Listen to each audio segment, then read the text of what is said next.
Bonjour.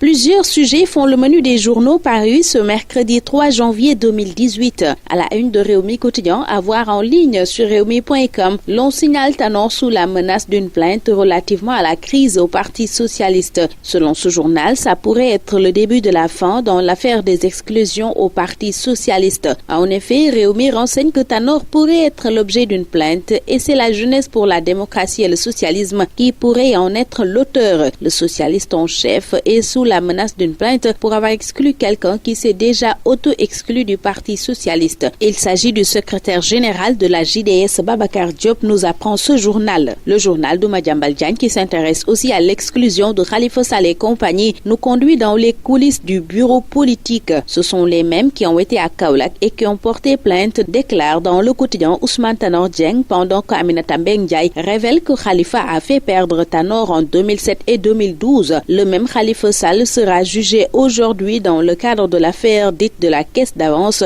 et il va plaider pour un report de 2 mois si on en croit l'Observateur qui note que ses avocats ont déjà adressé la demande aux doyens des juges. D'après aussi l'Obs, la défense veut citer une 60aine de personnes dont Moustapha Niasse, Idrissa Seck, Amadou Ba, Ousmane Tanor Dieng. Malick Lamotte préside l'audience, Maga Diop devient assesseur, voit aussi l'Observateur. Diop dessaisi du Khalifa, titre par conséquent enquête qui indique que Malick Lamotte, président du tribunal de grande instance de Dakar, prend la place de Maga Diop.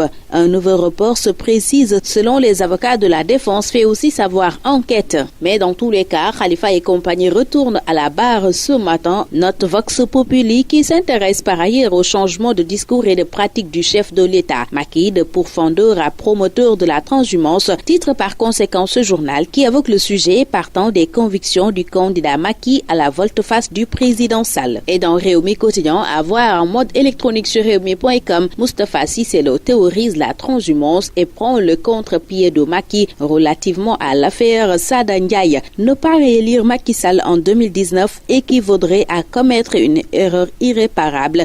C'est le docteur Cheikh Kanté, ministre en charge du suivi du plan Sénégal émergent, qui parle ainsi dans Direct Info. Dans Sud Quotidien, l'on signale les universités au bord du gouffre. Ce journal qui s'intéresse à l'enseignement supérieur public note un déficit budgétaire, l'absence d'infrastructures et sans un parfum de détournement des droits d'inscription. La publicité dans les médias est ce qui intéresse Walf Quotidien qui révèle une nébuleuse autour d'un pactole de 20 milliards de francs CFA. El Hadji Ndiaye de la 2STV soutient dans ce quotidien que la RTS est en train de prendre ce que les petites chaînes de télé auraient pu gagner. Sidi Lamine Niasse ne manque pas de donner son point de vue dans ce journal qui nous fait part de pertes d'emplois et réduction des charges dans les groupes. Pendant ce temps, Dakar Times, qui s'intéresse à la diplomatie et à la sécurité, nous parle du nouveau type de RG français à Dakar. Vous serez surpris d'apprendre que la majeure partie des journalistes de la RFI sont des agents de renseignement. Vous serez également étonné d'apprendre que certains membres d'ONG françaises sont aussi membres des services secrets de la France